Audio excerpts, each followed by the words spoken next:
Hey y'all, happy Saturday and welcome to Live a Lit with Amy and Blue or Finding Amy and Blue. We are in the Tampa area and we're still at the tiny house and we'll be here until the end of the month and then it will be time to head north. But I apologize. I have been gone for a month or so since my last video, and I said I was going to be consistent, and I apologize. It was a crazy time, a crazy season here in Florida, and Lord forbid, I was out having fun. And I'm going to tell you about that fun because that's going to be a part of this channel for sure. And if you are new to this channel and or welcome back to the channel, hello, welcome. Thank you all. I appreciate you. I appreciate your time. I appreciate taking up space in your life. I just appreciate you and welcome to the page. Today though is a little different. My life is, for those that are new, I am a retired, I think I can say that now because I haven't worked for 2 years, semi-retired, empty nest, single parent, empty nester that snowbirds, who also experienced the absolute greatest loss of my life, my mom and a couple of other dear people, all within a very short period of time, and caused me to say bye-bye corporate America and hello downsizing my life. So all of this in my channel is going to be me being very candid, very honest, very open about what it's like to be a basically kind of a single, we'll explain that sometime, empty nester. Yeah, it's kind of weird. Very weird. And a snowbird, which is awesome. And how I was able to do all of that. But I digress. So me being happy, honest, and transparent is going to probably be some random venting moments. And this is one of them. Because when I came in the house from my walk with the dog, Blue, I grabbed one of my absolute favorite joys of all. And if you know me and you get to know me, I am not the biggest sweet person. I'm not cakes, cookies, all that kind of stuff. It's a drink. A couple of them. And it really has helped me get through my grief. I will be honest. It's a comfort to me. There's comfort foods, of course. We all have a comfort food or a comfort thing or a comfort item. Mine is a drink. I've given it up. We'll get to it. I gave it up because of the sugar. But I will be very candid that it helped me get through my period of grief. For me to be very candid, I'm going to be straight up and honest right now. When I am down south, when I'm in Florida right now and have been for the past 2 seasons, I'm not a big fat drinker anymore. Back in the day, I used to drink. Imagine that. You know, I grew up in a space where, people like beer. I unfortunately don't. My favorite beer, literally, I'm being nosy. My favorite beer, especially now, is A&W Root Beer Zero. Bar none. That's my beer. That's what I have at happy hour. Once in a blue moon, I'm going to give a shout out just because I have it here. Whoo, if you know, you know. The perfect gin and tonic is never going to be wasted on me. Unless it's cheap gin. Then we're going to have an issue. But I love my Hendrix and a gin and tonic. And I love my vodka. But one thing that I've noticed since I have been a snowbird is when I'm up north, as you do, you should, what do they say? Do as the Romans do? I don't know. What is that? There's a phrase. Comment. Live as we do, live as the... shit. Sorry. I don't know.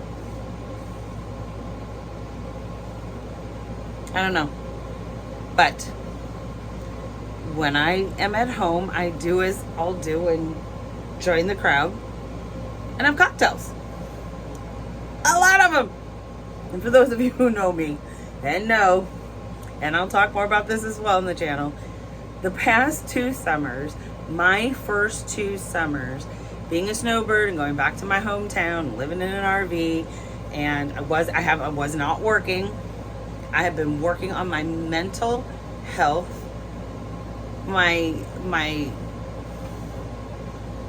finding my navigation in life and what in the hell matters. And I was having fun. So I was hanging out with friends, hanging out with dear friends, hanging out with family, going to the fair, this, that, and the other. And I was doing as they did, but I wasn't drinking beer. I was drinking vodka and gin. I was having a great time. And I also, in my grief and my development, really appreciate the Lord's lettuce. And I smoke. So, with that in mind, I tend to smoke more and barely drink anymore. And that has helped me with my mental, my physical pain that I have, and my chronic pain, most importantly. But boy, oh boy, that and an ice cold Coke. That's the drink. Coke. So in my period of grief, many people have said, "Oh, how are you?" And you see people and they get all, "Oh, how are you? How are you feeling? How's everything? How are you doing? How's the move?" I said, "Everything's great." "Oh my God, how are you coping?" Those who know me know there's counseling, and others I've said, Coke and weed.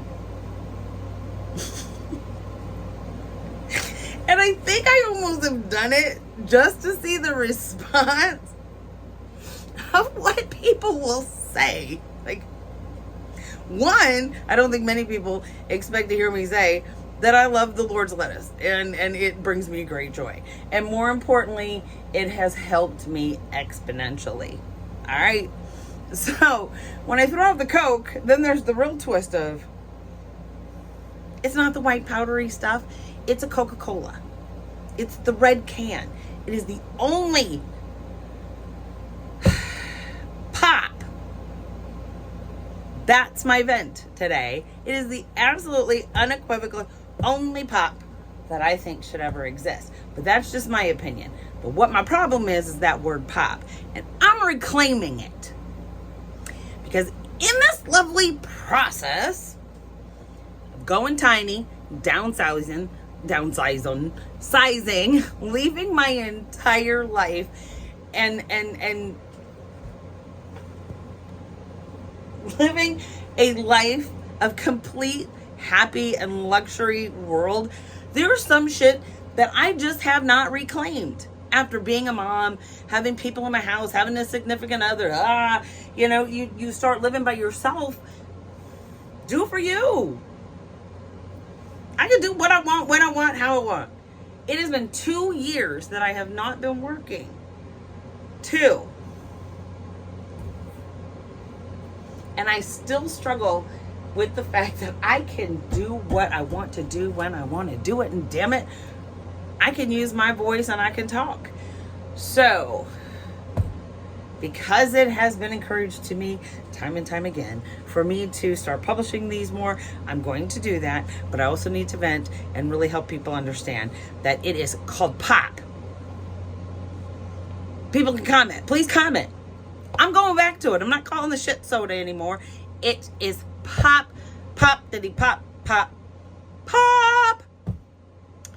And due to my blood work, excuse me, I need to take a break. It's very rude, but I'm going to explain, I'm going to reveal something. But due to blood work and my sugar and age and that fun, I have reduced sugar. Therefore, I have cut full Coca-Cola out of my life in the new year. There has been maybe a couple of times that I had a Coca-Cola in a can.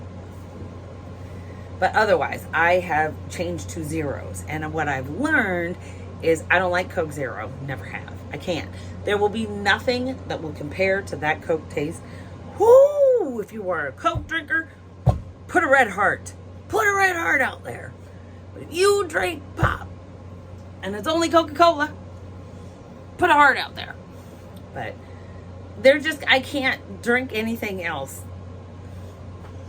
Period. That's similar. It's not similar. It's not it. It needs to be Coke. Therefore, why?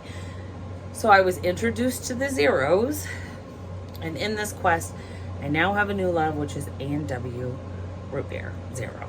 Favorite. Dr. Pepper zeros are good. And then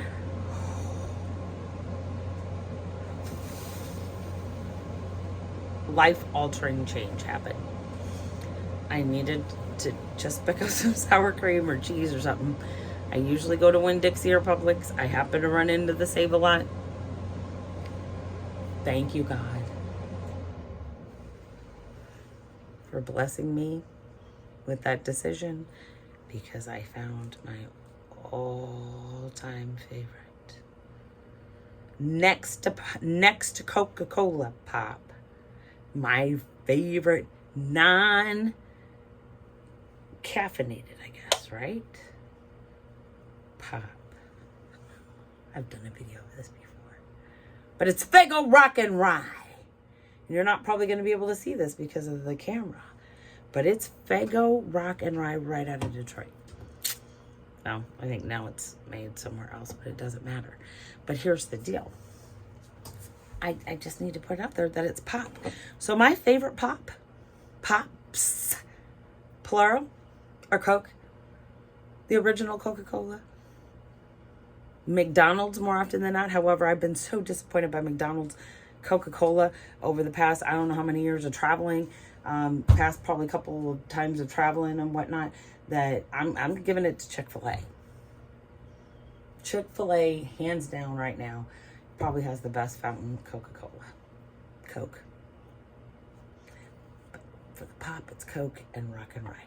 And I am in love. And so now, because I gave up sugar, I allow myself one every 2 or 3 days. And so, also in that, I must go ahead and also add that I think is quite imperative, because I had to explain this to somebody recently down here. One of my favorite things about being a snowbird and being in this environment is the people that you meet. And when I tell y'all some of these stories, and I didn't this season record. After my one video, a number of friends were like, "Oh my God, you gotta start recording some more. We want to see some more." Thank you guys. You'll see more now. But I didn't want to record anything this season because I was new to this neighborhood. And new family is really what it should be called. So I met some amazing, amazing people and residents in our community, and they have some amazing events and whatnot. But at one of our events, somebody made a comment that I had a koozie and in my hand, and I said, "Well, yeah." And she goes, "No, you must have a mountain of koozies, because I feel like each time or each event you come, or I see you, if you have a soda pop." It's horrible. It sounds horrible, but it is what it is. Every time I see you with a can of pop or whatever, it's always pop. You have a koozie, and they're always different. What's up with the deal? She goes, I've hardly ever see koozies. And I'm like, oh my gosh. And even down here, you'd think you'd see them even more. Any rate, I had to share with her that, growing up, koozies were everything. I don't know if that's everywhere in the country, but at least in our area of the world, I feel like koozies are important and very imperative. One, because it keeps your drink cold, obviously, but two, because of the advertising and the fun koozies that you get. And I was sharing with her that in our downsizing, so in my path, in my process to downsize to a tiny home, you really got to make some hard decisions. And there will be a video on that one day and the process and the steps. But one of those was truly, in this house, nothing will enter that door that we don't love. Period. If we don't love it, it's out. Or if it doesn't mean something to us. So, needless to say, I lost my train of thought. Oh, koozies.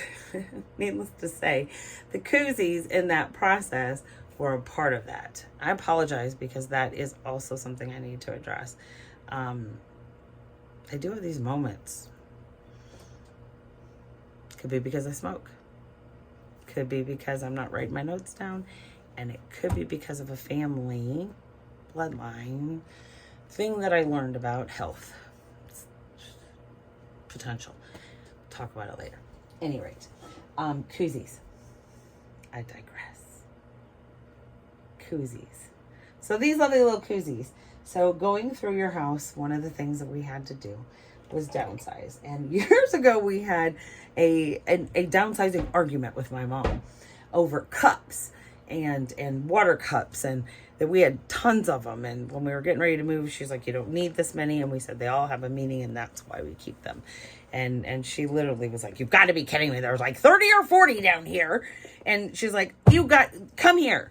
So Logan and I sat there, and she pulled up a cup, and we literally shared a memory, a meaning, and why we kept each one of them. We had already gone through that process, and she was floored. So needless to say, that's the koozie conversation here today. So it's kind of interesting because, I said they all have meaning, and very important meaning. One, living in Charlotte for so long, Wells Fargo Championship,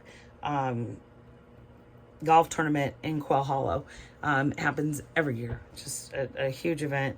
We've each attended. So of course you have to have a Quail Hollow, golf club. One, you have to have, one from your hometown or more, because I have two right now in the house. These are the ones that I have access to right now. One from my hometown. The most amazing, I think, story is of the Goodyear family and Mr. Goodyear acquiring the Monticello Express. And when I learned that story, it just had resonated with me of just such unbelievable focus and love and hard work and dedication he had for what he built, and then for his kids to take that over somehow, somewhere. And I'll be honest, I have no clue how I even got it, but I have a Monticello Express one, and they're celebrating 150 years, so I enjoy having that with me. One is, and I'm not going to say it because I'm not a big super fan of like advertising sometimes unless I really know, but it's just a car, auto one that my cousin bought a car from, period. Nothing major. I like it because it's black. But one of my favorites, I have two favorites in the house. These are two of my favorites, more often than not, because of course I graduated from Iowa State. I have an Iowa State one. And the one that I have on my lovely Rock and Ride pop right now is the Jones County Ducks Unlimited. And I love the camouflage. And I think it's also very vitally important to point out, which I shared with my friend because she noticed. It just kind of freaks me out sometimes what people notice. But then I guess I notice some things sometimes. I tend to always have this one or the Iowa State one. And I think also because the others are double-sided with logo. And I like to have the one or two with me. One's always in my purse. I always drink with my lip on the logo. Because if I don't get to wash it, which I do wash them, if I don't get to sanitize it, I sanitize them. Maybe washing is not appropriate, but sanitize. Anybody borrows it, I make sure they know. I know, weird, whatever. corkity cork. Weird cork of mine. So there you go. My vent for the day, the week, the month, the year is I'm reclaiming the word pop. Aren't you excited you got to hear that vent? Any rate, I'm so elated that you joined me. I apologize that I'm in a dark house right now. It is high afternoon, so the sun is out. My house gets full sun in the afternoon on this side, which are two of my larger windows, this one and the door, which is a full window. So everything needs to be closed because we're at that point that it gets pretty hot and toasty during the day. But hopefully you can see, and the lighting's well, and the lighting in the future will be better. Thank you for spending this time with us. I'm so excited. I am back. I am going to be bringing you content, not only just about what's going on in life, but in this process and this journey. One, I want to start with how in the world have I been able to be semi-retired and not work during this time? I mean, I've worked. I've done some things, some contracts here and there and little things. But I have not worked a full-time job. I left corporate America. Best thing to say. So I'm going to talk about that. I think that's really important to share. And how do I financially do that? And I'm not going to go into that in great detail because it's very personal, but I'm going to give you ideas because I think a lot of people are scared and are just thinking they're going to have to work until they can't work anymore. And honestly, the life change that I made, I had already had this in my mind, and I'll explain that in a video. I've explained it in some other ones, but I already had this in mind. And I'm telling you, it is so life-changing and freeing. That's what I want to share with people. I want to share with you what I get to do because I live tiny. I live in a tiny house on wheels. And if you look at this, it doesn't look like some RV. Not that RVs are bad, because I've lived in an RV and I owned an RV and I love my RV. And I'll probably have another one. Not right now. But I have a home. This is my home. This is my home base now. So you think you can't do it, you'd be amazed. You can. And there's so many adventures that I have had. And being a single empty nester, it's hard. You want to talk about some depression and some hard feelings and some sad times and some difficult times. This has truly been life altering for me and changing and life opening for me. And I want to share all of that with you guys from my perspective. So unfiltered, because I'm not going to get all annied up in all of this cutting and pasting and editing and stuff. So you're going to have to get used to some of that. But stick with me. I appreciate you and I love you more than you know. And we're going to leave this video at this. And remember, pop. What kind of pop do you want? What kind of pop do you drink? Drop it below. Love you.